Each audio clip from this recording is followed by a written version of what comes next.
అందరికీ నమస్తే ఫ్రెండ్. నిన్న రాత్రి యేసుక్రీస్తు నా కలలోనికి వచ్చిండు. కలలోనికి వచ్చి నాకు అంటున్నాడు, నేనే అన్నాను, ఏంది యేసు ప్రభువా, చాలా దినాలకు వస్తేవి, మరి నేను నిన్ను విడిచిపెట్టిన కదా, నిన్ను నమ్మడం లేదు కదా, మరి నా దగ్గర ఎందుకు వస్తేవి ప్రభువా అంటని అడిగిన. సో నేను అన్నా యేసుక్రీస్తుకు, ప్రభువా నువ్వు ఈ లోకంలో ఉన్నావంటే చాలా మంచి కార్యాలు చేసినావు, ఎవరికి ఇబ్బందికరంగా ఏం చేసిలేవు, ఒక మంచి మార్గం చూసినావు. కానీ ఈయన పాస్టర్ నా కొడుకులు ఇప్పుడు తయారయ్యి అందరూ కూడా అబద్ధ సాక్ష్యాలు చెప్పి అబద్ధంగా ప్రవర్తిస్తున్నారు. మరి ఏంటి ప్రభు యేసయ్య ఇదంతా సంగతులు ఏంటి అంటే అడిగిన. సో యేసుక్రీస్తు నాకు ఒక వాక్యాన్ని చూపించాడు బైబిల్లో. ఈ వాక్యాన్ని నువ్వు జనాలకు చెప్పు అంటున్నాడు. దయచేసి ఈ వాక్యాలు మీరు ఫస్ట్ నుండి లాస్ట్ వరకు చూడండి. మీరు ఫస్ట్ నుండి లాస్ట్ వరకు చూస్తేనే మీకు పూర్తి ఇన్ఫర్మేషన్ మీకు దొరుకుతుంది. లేకపోతే మీరు జీవితాంతరం హల్లెలూయా స్తోత్రములు అనుకుంటా యేసయ్య భజన చేసుకుంటూనే కూర్చోవలసి వస్తుంది. లైఫ్ టైం అంతా మీకు ఏ మెరకాలు కూడా దొరకవు. ఎందుకంటే చాలామంది పాస్టర్లు మోసం చేసి మధ్యలోనే చనిపోతున్నారు. ప్రవీణ్ పగడల్ల కావచ్చు, గంటల ప్రకాశ్ కావచ్చు, కత్తి మహేష్ కావచ్చు, ఇలా చాలామంది ఇతరుల మీద పడి ఏడుస్తున్నారు. సో చూడండి, ఇలాంటి అబద్ధాలు చెప్పుకుంటూనే బతుకుతున్నారు. కాబట్టి వాళ్ళు తొందరలోనే కలర్స్ అయిపోతున్నారు. సో నా ఉద్దేశం ఏమిటంటే, మిగతా క్రైస్తవులన్నా జాగ్రత్త పడి మీరు ఇతరుల మతాలను కించపరచకుండా ఉండి మీ మట్టుకు మీరు జాగ్రత్తగా ఉండి మీరు ఏ దేవినైనా కొలుచుకోనండి. మీకు ఇష్టం వచ్చిన దేవిని మీరు కొలుచుకొని ఇతరుల మతాలను కించపరచని విధంగా మీరు ఉంటే చాలు. సో నేను ఈ యొక్క పాస్టర్ల సంగతి యేసయ్యకి అడిగిన, ఏమన్నా ప్రభా ఇలాంటి దారుణము, ఎంత మా హిందుత్వాన్ని తిడుతున్నారు, మా హిందుత్వాన్ని బొమ్మలన్నీ నాశనం చేస్తున్నారు, బొమ్మలు అంటున్నారు, మరి చాలా దారుణానికి పాల్పడుతున్నారు. ప్రేమ మతం అనుకుంటేనే అందరిని ఆరుస్తున్నారు, దశమనిషి తీసుకొస్తున్నారు, రోగుల మీద స్వస్థ అని అబద్ధ సాక్ష్యం చెప్పి పైసలు వసూలు చేసుకుంటున్నారు. మరి వీళ్ళ గురించి ఒక సోల్వేషన్ నాకు చెప్పండి ప్రభు అంటున్నంటే, దేవుడు చక్కగా పరిశుద్ధ గ్రంథంలో నుండి, అంటే ఇది పరిశుద్ధ గ్రంథం అంటే క్రైస్తవులు అంటారు, నాకైతే ఏమి పరిశుద్ధ గ్రంథంగా అనిపించలేదు. నేను దీన్ని ఏమి కించపరచడం లేదు, దీంట్లో ఉన్నది నేను చదువుతా. ఒకవేళ దీంట్లో లేనిదిగిన నేను చెప్పానంటే మీరు నాకు కాల్ చేసి కూడా మాట్లాడచ్చు, నాకు చెప్పొచ్చు, నేను సరి చూసుకుంటా ఎక్కడ తప్పు చెప్తున్నాను. నేను మత్తయి సువార్త 7వ అధ్యాయము 7వ వచనం నుండి, అడుగుడి మీకు ఇయ్యబడును, వెతుకుడి మీకు దొరుకును, తట్టుడి మీకు తీయబడును, అడుగు ప్రతి వాడును పొందును.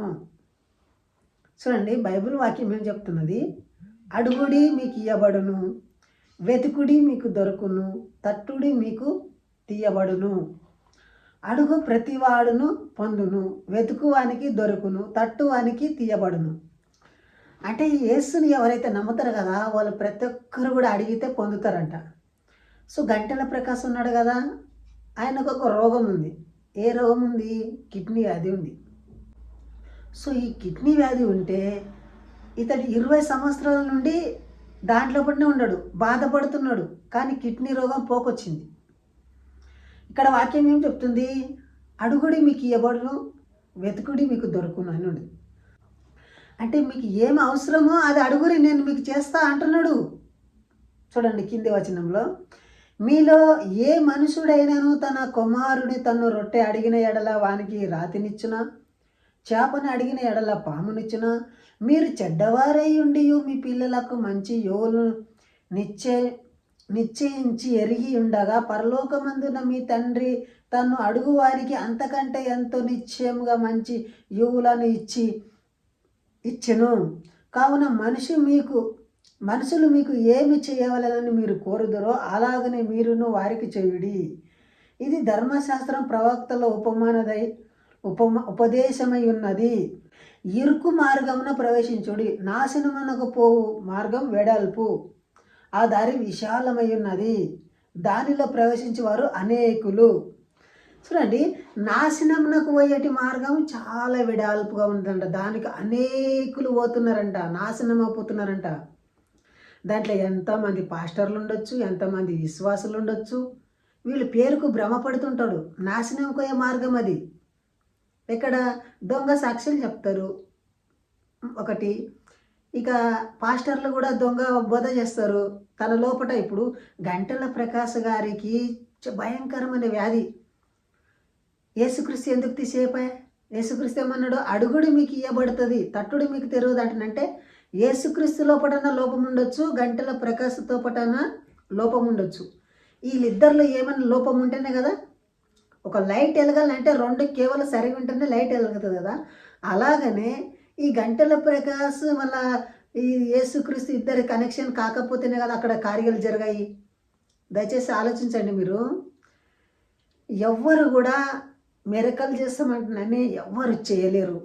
ఇక్కడ ఏమంటారంటే విరుకు దారమున ప్రవేశించుడంటే సత్యానికి నడువుడు అంటనే యేసుక్రీస్తు చెప్తున్నాడు. యేసుక్రీస్తు ఏం చెప్పాడంటే సత్యాన్ని చెప్పాడు. అతను ఎవ్వరు కూడా ఇతరులను దుఃఖపరచలేదు, ఇతరులని హింసపరచలేదు. కానీ ఈ పాస్టర్లు ఇప్పుడు అందుకే వీళ్ళు మధ్య మధ్యలో పోతున్నారేమో. ఈసటి అబద్ధాన్ని ప్రబలింప చేయొద్దు. దయచేసి ఆలోచించండి. ప్రతి ఒక్క వ్యక్తి మెలకువగా ఉండండి. అబద్ధ బోధకులను మీ క్రైస్తవులు అందరూ కలిసి మీరు అరికట్టండి. ఇలాంటి విషయాలు చాలా జాగ్రత్తగా ఉండాలి.